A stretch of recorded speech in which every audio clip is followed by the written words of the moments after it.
Assalamualaikum warahmatullahi wabarakatuh.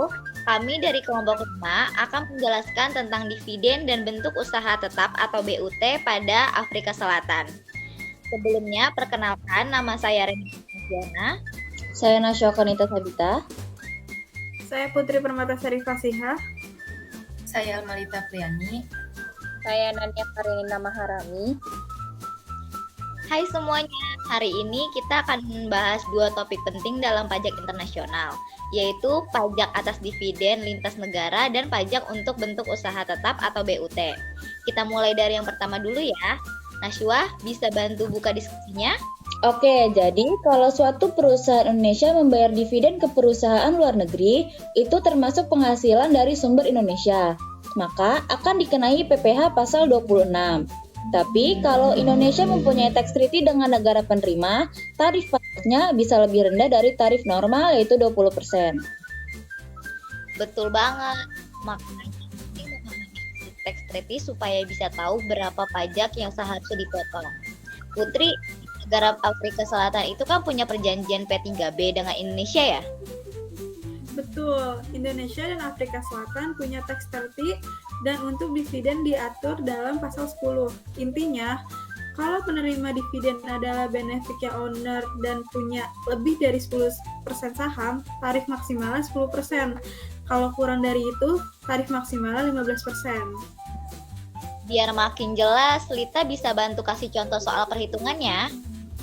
Oke, contohnya begini. PT Nusantara Indonesia membagikan dividen sebesar 1.200.000.000 ke perusahaan SA Kapital di Afrika Selatan. SA Kapital punya 12% saham dan merupakan beneficial owner. Wah, berarti mereka eligible untuk tarif 10% ya? Betul, karena SA Kapital punya 12% saham dan merupakan benefit owner. Maka sesuai pasal 10 ayat 2 huruf A, tarif maksimalnya 10%. Jadi pajaknya dihitung sebagai berikut, yaitu 10% dikali dengan 1.200.000.000, jadi pajaknya yaitu sebesar 120 juta. Jadi kesimpulannya itu PT Nusantara harus memotong PPh pasal 26 sebesar 120 juta atas dividen ke SA Kapital sesuai ketentuan tax treaty pasal 10 ayat 2 huruf A. Jangan lupa, untuk bisa pakai tarif tax treaty, harus ada certificate of domicile dari pihak penerima di Afrika Selatan ya. Betul, tanpa COD, tarif nominal 20% tetap berlaku. Oke, karena kita udah bahas soal dividen, sekarang kita lanjut ke topik kedua, yaitu pajak atas bentuk usaha tetap atau BUT. Naswa, bisa tolong jelaskan dulu konsep dasarnya? Oke, jadi BUT adalah bentuk usaha dari perusahaan luar negeri yang punya kantor atau kegiatan tetap di Indonesia. BUT dikenai PPh badan atas penghasilan yang diperoleh di Indonesia dan juga dikenai Branch Profit Tax atau BPT atas laba setelah pajak yang dikirim kembali ke kantor pusat di luar negeri. Putri, untuk tax treaty Indonesia Afrika Selatan, pasal apa yang mengatur tentang BUT? Yaitu ada dua pasal penting. Yang pertama, pasal 7, yaitu mengatur bahwa penghasilan dari BUT dikenakan pajak oleh negara tempat BUT itu berada. Dalam hal ini ya Indonesia. Pasal kedua ada pasal 23 ayat 5 huruf A menyebutkan bahwa Indonesia boleh mengenakan BPT maksimal 10%. Tapi kalau tidak ada kesepakatan lebih lanjut, tarif domestik yang berlaku bisa lebih tinggi, misalnya 20%. Nah, kita lihat contoh kasusnya. Rita, boleh dibacakan datanya? Oke.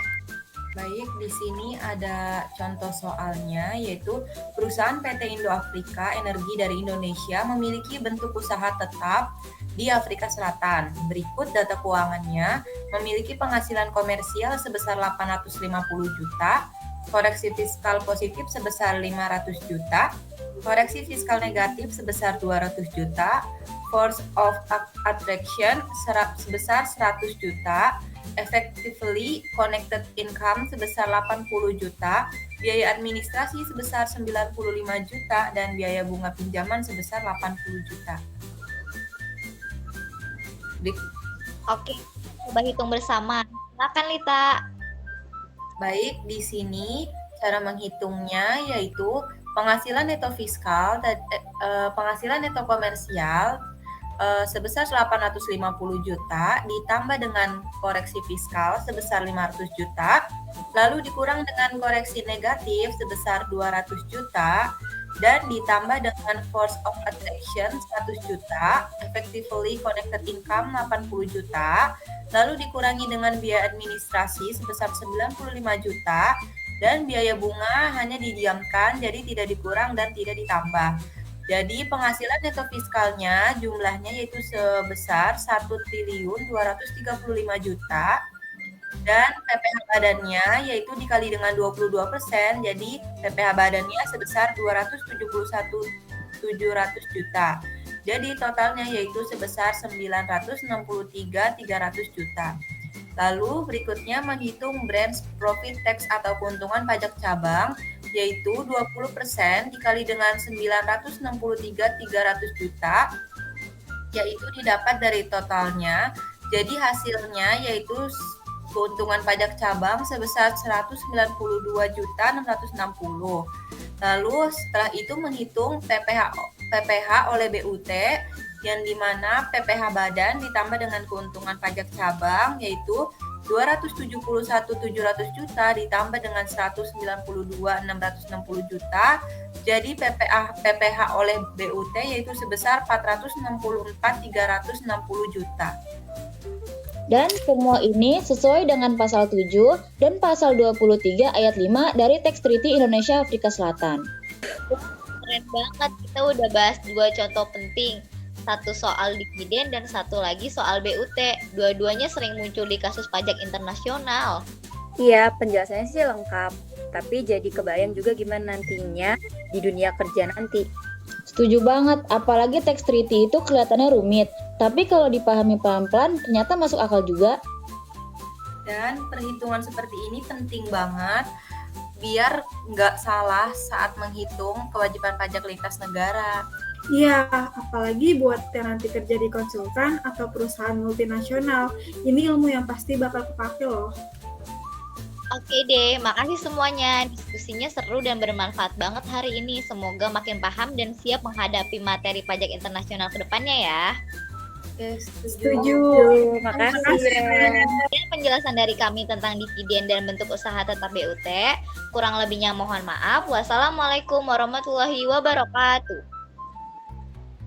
Terima kasih. Dah. Dadah.